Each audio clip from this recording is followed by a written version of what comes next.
இன்னிசை பாடல்களில் இடையோ இல்லை இருந்தால் முல்லை கொடி போல் மெல்ல வளையும் என்றும், இல்லை என்று சொல்வதுந்தன் இடையல்லவா மின்னல் இடையல்லவா என்றும் சொல்லப்படும் உவமைகள் போல ஆண்டாளும் தன் பாடலில் இடை பற்றி குறிப்பிடுகிறார். ஆனால் இவற்றையெல்லாம் தூக்கிச் சாப்பிடும்படி அவ்வளவு அழகான ஒரு உவமை. அவளது இடை பாம்பின் படம் போல என்கிறார்.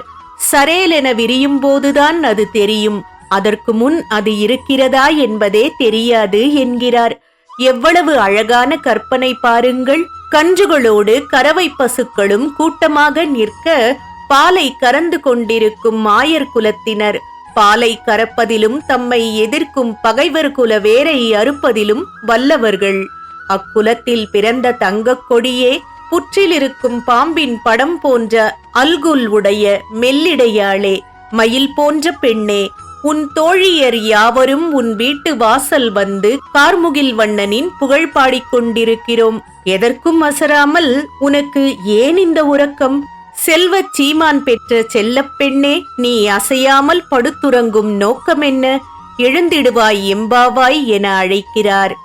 அரவமின்றி உறங்கும் பெண்ணிற்கு அந்த அரவம் விரிக்கும் படத்தையே உவமையாகச் சொன்ன ஆண்டாளின் பாசுரம் பக்தி இலக்கியத்தின் மகுடி. இதற்கு மயங்காத பாம்புகள் ஏது? திருப்பாவை 11ஆம் நாள் பாடல்.